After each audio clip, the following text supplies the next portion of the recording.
and welcome back to Not Your Average Farm Shop, brought to you by the Farm Stratford.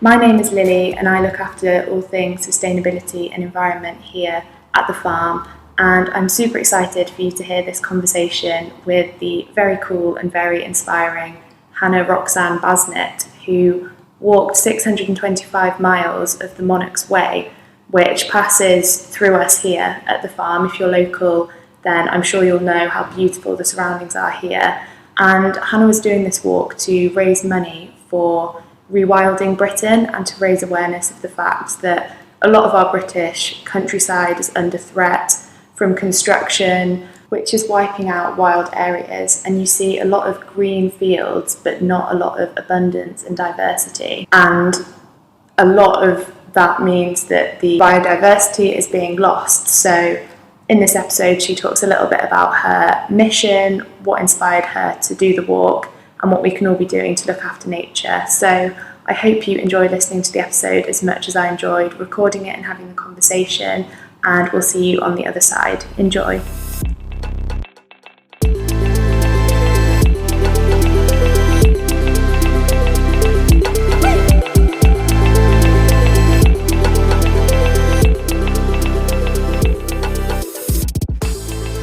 Hi Hannah, first of all, huge congratulations on completing this amazing walk. What a huge achievement. How are you feeling? Hi, I'm feeling good, feeling different. I think different from when I started the journey, a lot stronger, a lot more aware of what the need for rewilding. But I feel overall very well. Good. Do you feel physically stronger then from the walking, do you think? Physically stronger on another level. I have a six-pack. I never thought that would happen, let's put it that way. Yeah, so definitely physically stronger.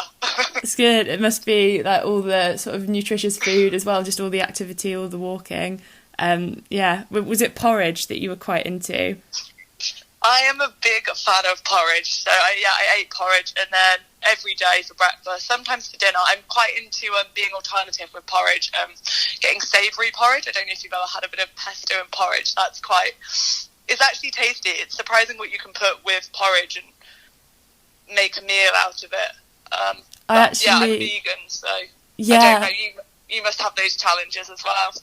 Yeah, no, I actually do quite like savoury porridge. I've done sort of a mushroom miso porridge before, and put some herbs and stuff in, and I actually do rate it. It's good. People think I'm really weird though. Yeah, I like it. But yeah, you've got to be a bit inventive, I suppose, when your resources are limited. But yeah, what inspired you to start this obviously huge 1,000-kilometre hike across the UK? Okay, so what inspired it? I walked a lot as a kid. I was very, very privileged. That was all we ever did. We went on walking holidays. And then about 2 years ago, me and my brother decided to walk the Cotswold Way, which was about, I think, 117 miles. And I'd never felt so calm in the space of a week. I'm quite anxious. I'm quite depressed. Well, not depressed, but I do struggle from existential crises quite regularly, to put it mildly. And during this week, I just felt really alive. So the next year, me and my brother walked a section of the Southwest Coast Path, and I similarly felt alive again in a way I'd never felt. I think just from being outside in nature every day and living a very simple life. And then I thought, I kept having visions of me in a tent, and I was doing a volunteering opportunity down in Wincanton, very small village, and I'd seen a sign saying the Monarch's Way, and I had a Google, and I just thought, why not walk it and just see what happens and see how I feel. Yeah, it's incredible. What in particular made you want to do it in support of Rewilding Britain, and kind of how did you first come to realise how vital it is to sort of rewild our countryside? Okay, so I, again, was on another workaway, and I'm very into sustainability and how can we change the way we live, more of a lifestyle thing. And a guy gave me a book called Wildings by Isabella Tree, an absolutely mind-blowing book that I highly recommend to anyone, where it would describe animals and the way like land had come back. And I think the one fact that really shocked me was like in the 1970s, if you drove along a road, you'd have to wipe the windows to get off the insects. And I remember being like, wow, that's crazy. Like, we don't see that now. And I really wanted to hear a nightingale. All the poets write about the nightingales, and I've never heard a nightingale. So that got me thinking about rewilding in a different sense, because it was a word I'd never heard before. And when I was thinking about doing it for a charity, I'm quite an avid litter picker, and I thought maybe I'll do it to keep Britain tidy, because I do think that's also equally important when you see, like, if you do go litter picking, how much plastic and rubbish is strewn down sideways, alleyways and things. But why I like rewilding is it's not just about conservation, because at this stage of the climate crisis, we can't just conserve what we've got. We need to restore back to what we've lost. Because if we just conserve, we're never actually going to stop the climate crisis. You know, conservation is no longer enough. Absolutely, yeah. I started reading a book by George Monbiot as well, which was about kind of a similar thing about when he was younger. He'd remember all the insects that were there, like the butterflies and the caterpillars that you'd see, and things that he used to be able to name, but you kind of gradually forget it. And then sort of each generation as it goes by, sort of the baseline becomes what you knew when you were younger, doesn't it? And then it's quite scary to think that we could almost forget everything that there used to be, and it just becomes normal to have places that are just very much dominated by sort of housing estates, and, you know, it's just pushing the nature out, which is quite sad. Completely. And I think about it now, and I think I'm so uneducated on it, like what the trees are called or what the flowers are, because you don't just see it around and about, do you? No, and it is sad. It is definitely sad, but I think rewilding is definitely the way forward to try and kind of bring that back to life. Absolutely. But what would you say is the most valuable thing you've learned from spending so much time outdoors? I think, was it 57 days that you were out there? Yeah, 57 days I walked and wild camped. The most valuable thing I learned. Is this on a personal level or more to do with rewilding? I think personal, or both really, just kind of the most valuable things in any sense. I think I really understood that we are nature. I think we have a massive disconnect between humans and nature, and we don't necessarily see ourselves as nature. And I think that's quite crazy. And suddenly when you live with the sunshine and the weather affects you in a different way, you realise how much we are just exactly the same as the trees and the birds, and you feel a sense of connectedness and oneness that's quite mind-blowing. And I think we really try and separate ourselves from that. You know, we like to think we're different, but we're not. We are nature. I think that was a really, really mind-blowing feeling to really, I think, feel it at an innate level, not just like theoretically, but feel it in my gut and feel it instinctively. That was probably one of the biggest things that I learned. Yeah, I think you're right. You know, how disconnected we become when, you know, we're just going from building to building, and just sort of take it for granted, like what's in between. You said something about like the temperature as well, didn't you? How it was sort of really hot one week, and then the next week it was snowing, and kind of how that made you feel. Yeah, that was crazy, because it was some weeks it would be, at the start of the trip it was freezing. It would reach like -2 at night, and you sort of start to adjust, you get ready for that, you mentally prepare for that. And then we had that massive hot spell in March, and you're back in shorts, so your body then starts to adjust to that. And then as soon as it went back, I realised I was getting really, really cold again. It was like I peaked out. And it was a bit like, I met someone and they'd said a similar thing with the bees, how the bees pop out when the sun comes out. And then obviously if it is then snow or a hard frost or something, they then don't make it, because once they've come out, they can't go back in. And you did feel that, like it was like, it wasn't even that cold or when the temperature dropped, but I suddenly was like, oh, I can't cope. It's so cold. Yeah, I noticed that actually with the bees, that on the Monarch's Way, kind of walking, because I can walk there from home up to the farm, and you sort of notice that a lot of bees, but it was March, and then, you worry that, it's just not the right time at all, and it's just messing completely with, what they're supposed to be doing.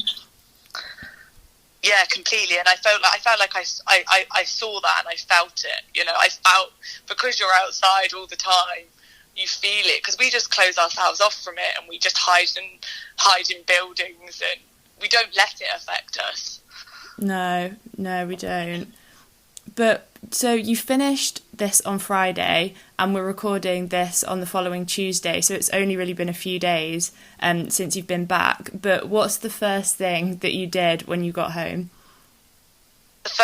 Honestly, I started I packed for my next trip. Oh my gosh, what is the next trip? The next trip, I'm going to go to the Peak District. I'm really into art and creating, and I found my creativity when I was outside was on another level. And I've read something recently, and apparently that scientifically there's a lot of studies done that it really helps your creativity. So I've packed, instead of sort of I'm basically only going to wear one set of clothes. I'm going to go for 5 days. I'm going to go to the Peak District, and I've just packed loads of art supplies because I had a very limited art supply because I was walking. So I'm just going to go into the wilderness and paint for 5 days and then see if I can busk and sell it in Manchester on the street. That sounds so amazing, and really good as well that you had something to look forward to after this, because I imagine you could sort of feel quite flat kind of after finishing this and thinking, what the next plan was going to be. Completely. I literally said the same thing last night. I feel like it sounds crazy, but I fell in love with walking and living in a tent. I've never been so consistently happy in my life, and I think that is quite a statement to make. I want to be in nature way more. Yeah.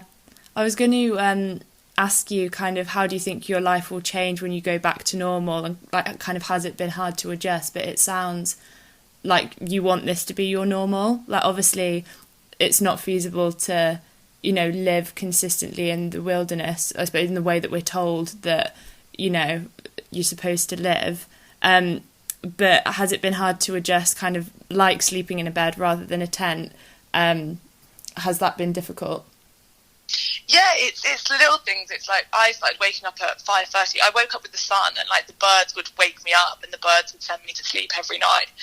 And we have so much artificial light, and we don't live by that, do we? We don't live by the sun.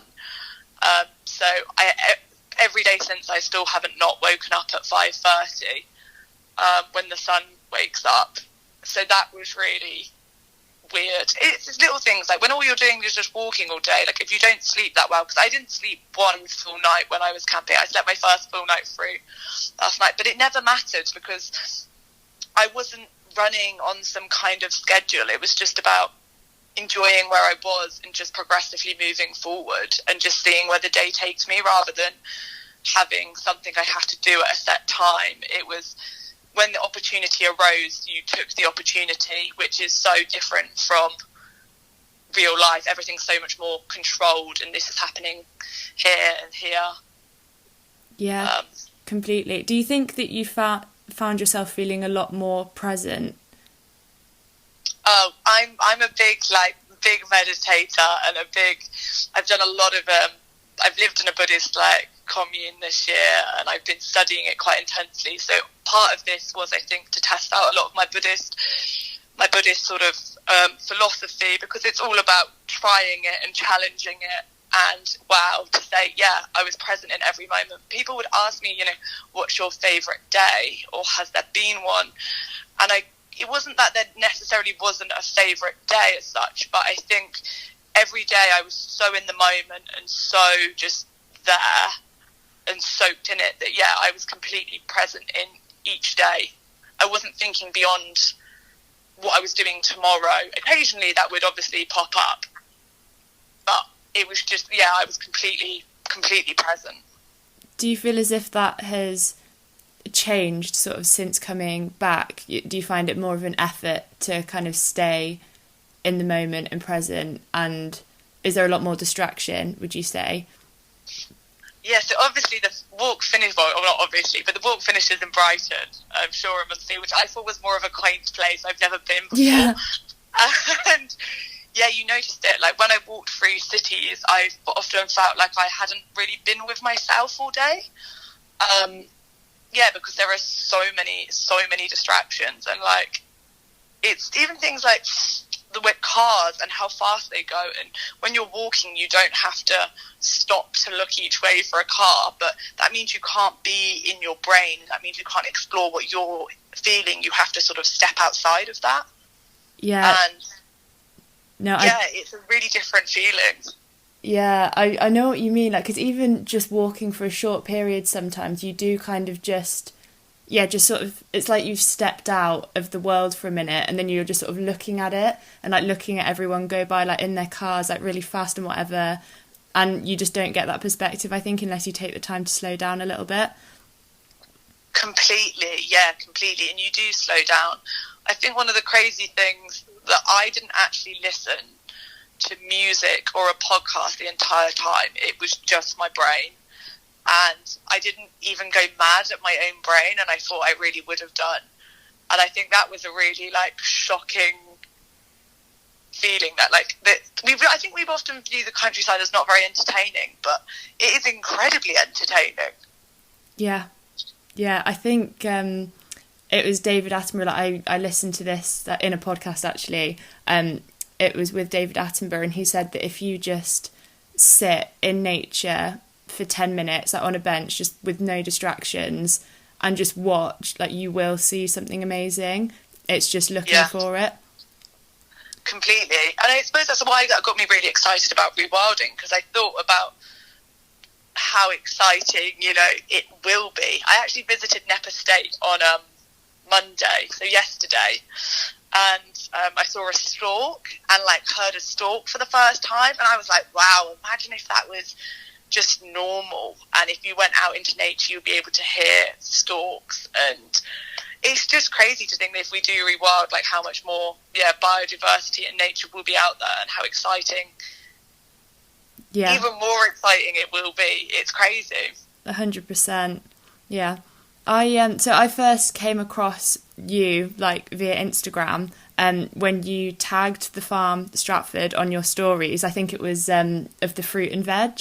But what did you think of the farm when you came to visit? I imagine you went to loads of places, so I don't know how well you remember kind of individual bits, but are there any things that you remember about it that you liked? Yes, very distinctly. The oat milk machine. You had an oat milk, like you could get it in a glass bottle and you could get oat milk. Yeah, that's quite sort of I'd not seen that before either as well. It's quite a niche thing. I just think that's incredible. It's a lovely way of getting rid of that like carton. And I remember just being like a lovely like community atmosphere. You'd really done well. They're probably the best farm shop I'd visited by absolutely like miles. And I saw that you'd done with the pigs that they were doing natural tilling, and then you're going to plant sunflower seeds there. I remember that. Yeah. So we had that last year as well, in the field, like with the sort of sunflowers that people could then come and pick, and the pigs kind of come and sort of churn up the soil. So no, that is good as well. Yeah, it's amazing. It was absolutely stunning building. It was one of those places I was like, I want to come back. You will have to come back. You will have to come back. Oh, that would be amazing. Yeah. It's weird because when you're on the walk, I was on a bit of a budget, so I think we sat outside, and I was with a friend that day actually, and we sat outside in the grass, and we watched the people go past, and we looked at the animals. I actually have a very distinct memory of it. It was a really beautiful memory for me. Oh, that's really good to hear. That's lovely. I like sort of sitting sort of under. There's a tree kind of on the front lawn that I like sitting under as well, like just have my lunch. So kind of tying back into being in nature, it is sort of a nice atmosphere. and we're very lucky to be surrounded by, you know, all the lovely Welcome Hills and just a beautiful walking route, like whether you're either passing through like you on a much longer walk or just a shorter one. But on your Instagram stories, you also sort of towards the end of your challenge, you shared some of your top reasons for donating and supporting Rewilding Britain, and you spoke really passionately in those videos. So I was wondering if you can share and talk us through kind of a few of what those reasons were.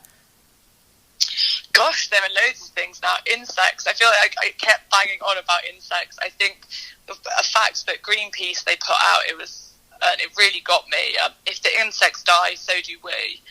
And it was literally the day before my last day, I was seeing all these caterpillars everywhere.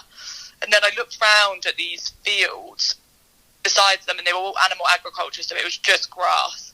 And you realise that there was no pollen anywhere for these insects. So as soon as they turned to butterflies, you looked for miles and miles, and you thought, where are they going to eat? And I suddenly realised, I was like, they're not gonna make it, you know.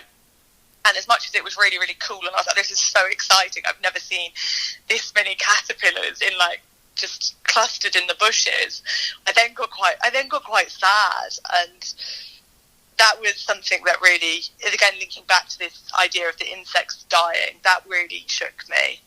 And obviously if we do rewild, then there'll be fields where these insects can eat, and it will increase the biodiversity. What else did I say? I can't remember now. There's loads of things. I'm really passionate about the carbon capture. It's 4.7 million tonnes or something a year of carbon if we just rewild 15% of the UK. Mental health, I can't bang on enough about mental health. Like, my mental health was the best it's ever been in my life. And imagine if you had like green jobs and people could actually be outside all day. That'd be amazing. It's really hard to get a green job. I actually did a fashion degree, so to be able to do the transition to like, let me work outside in a field and help out, you've got to have so many more qualifications that it's never actually possible. But if we had more green jobs and people could just be outside planting seeds and looking after nature and being a steward of the land, I do think people's mental health will improve. Another thing was asthma. I'm asthmatic, and I noticed that when I came back, and as soon as I even got into like cities, my asthma was so much better out there. And you do just think, like, if all that is just due to there being more nature, more trees, being surrounded by things. Think how many people have asthma, and if we just sort of let nature do its thing, that maybe we'd all be feeling a little bit better. Absolutely. Yeah, I think natural cures for things are very underrated, you know, and, you know, it's kind of how people would feel better sort of in the past, and, you know, you'd look to nature for things. And even now, like with medicines and stuff, like in the ocean and, you know, sort of plants and things like that is where so much of it comes from, and like we need that. I think those are some very convincing reasons. But you mentioned then that you did your fashion degree, so I guess was there a focus on kind of like being more eco-conscious with that, and, you know, what inspires you to kind of be mindful like with your buying habits and like in other areas of your life? No, I was not that eco-friendly at all. I was a full fast fashion addict. If you scroll back on my Instagram, you'll see the photos. It's quite a shocking transformation. That's great though. That's good, because it's, you know, it's realistic. It shows that you sort of anyone can kind of come at it, you know, no matter where they're at now, sort of with, you know, fast fashion, things like that. So yeah, completely. I was honestly, like, I believed my self-worth came from what I looked like, and I was deeply, I've written quite a lot of poetry about it. Like, you know, I didn't have enough fingers on my hands to count the surgeries I wanted. You know, I sunbedded, I wore false eyelashes. I really thought that I was ugly and I didn't have a place in this world, and I wasn't in a good headspace at all. And I remember becoming vegetarian, and then I stopped buying clothes, and I realised it didn't really matter that I didn't have all these new clothes. And, you know, I started to, like, go outside more. And it was a gradual change, but it definitely... I am in such a different place now that it's phenomenal. It really is phenomenal. Yeah, what do you think shifted? I think meditation helps. I think self-love. It's self-love. I know that sounds crazy, but it was like a deep love for myself and understanding that I am good enough as I am. And I don't know. I don't know what exactly shifted, but meditation, a lot of like self-compassion and self-love meditations, and then spreading love out to other people. I'd often go walking and chant Om Mani Padme Hum, which means like sending peace and love, and I would do that to the cows, and sending love out makes you feel good. So it's, I don't know, that raising of vibrations I'm very passionate about now. But before I just thought that was ridiculous. No, I love the idea of that, you know. The cow, I think, yeah, you kind of get back the energy that you put in, don't you? Really. So, yeah, I really love that. I've just got a few quick fire questions for you before we finish off. But what would you say was the one thing or home comfort that you missed the most in the wilderness? Oh, God, that I missed the most. I missed live music. I missed dancing. Yeah, I can. Yeah, the birds would be beautiful, but it's not quite the same. Not quite the same. I am quite. I don't hold back. Yeah, I like to dance. Yeah, I feel that as well. Okay, what would you say is one thing that kept you sane during the whole experience? Oh my God, the support. I have never received so much support in my life. It was phenomenal. The people, strangers that would, honestly, like I knocked on a door and someone would like invite me in for crumpets. And all I'd ask for was some water, and we'd get chatting, and like they'd be lovely and they'd be like, good luck. And people would give me free meals and, you know, a free banana or all sorts, or even just people constantly going good luck, or like I'd go on my phone and someone that I've not spoken to in years has messaged me being like I love what you're doing, like keep going, it's really inspiring. That's what kept me going. The support that I received was absolutely phenomenal. I kept saying it, like as much as I was like the legs, it was the community of people that got me to that end. It wasn't really a solo trip at all. Oh, so it's that human connection, isn't it? That sort of Completely. Feeling of being part of something bigger. What would you say is your most memorable moment? I know you said that was difficult earlier because, you know, it will have had so many, I imagine, incredible moments. But is there just something that stands out for you at all? God, this is weird, isn't it? Like what pops to my mind. I have a lot of moments with trees. There was one, and obviously to the Monarch's ways, because Charles II escapes from Oliver Cromwell in the Battle of Worcester. And there was one moment, I think it must have been first kind of week, and I wanted to stay near the Boscobel tree in which Charles II hid him. And I'd sort of sent out, I was like, oh, maybe I'll get to stay in a tree. And suddenly I had to like camp. I was in a tree, and I was like, this is crazy, you know, like I sort of sent this out into the world that I'd quite like to do this. And suddenly I'm 100 meters away camping in basically like hiding in the middle of this like tree. And I remember having this like moment of just being like, everything will be okay. Like you could put something out there and everything will be okay. And it was at that point I stopped feeling stressed about the wild camping, because I was like, it's always going to be okay. Like nature has my back. And it was a real big moment. That is just a beautiful image. Was it a hollowed out tree? It wasn't the kind of hollowed out tree, but it was like my tent fitted like perfectly in the middle of it, and like all these branches sort of folded over it. It was very magical. It sounds so peaceful and beautiful. So just to end off with then, every Wellness Wednesday, that's something that we're kind of bringing back at the farm.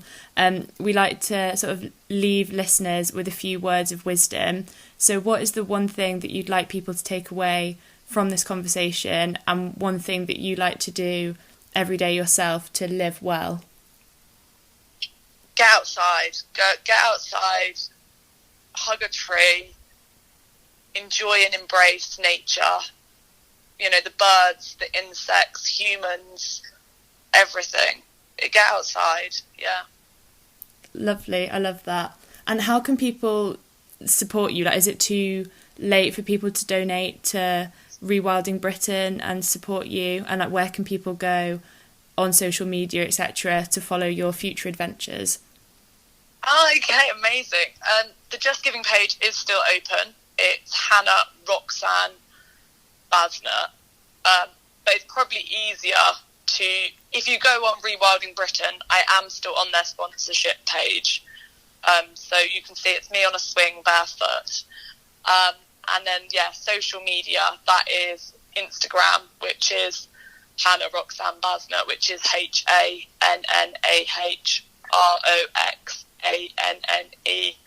Basnett, which is BASNETT. Perfect. So there will be more adventures coming up. Yeah, I really look forward to seeing those. I feel I've missed watching your stories, that obviously you're not sort of doing your little chit chats on there at the moment, but I look forward to seeing kind of what is to come in the future. But thank you very, very much for speaking to me. Thank you for having me. And good luck on the farm. I love it. It's a great way of creating community and showing how things can be done differently.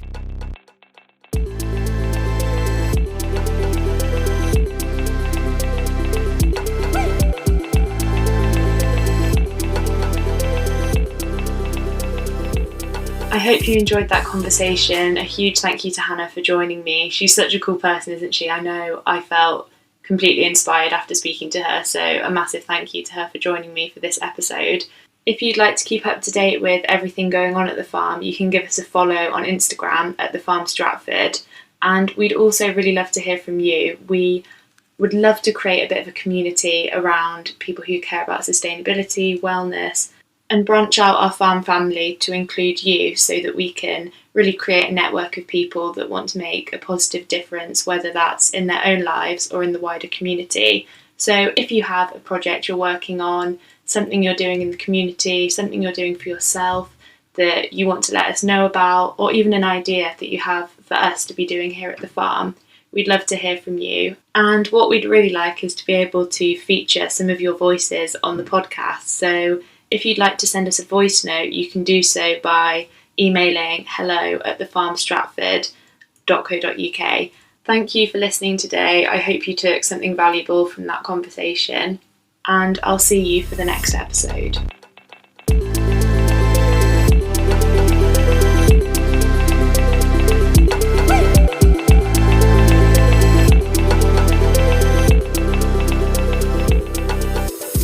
Not Your Average Farm Shop is brought to you by the Farm Stratford.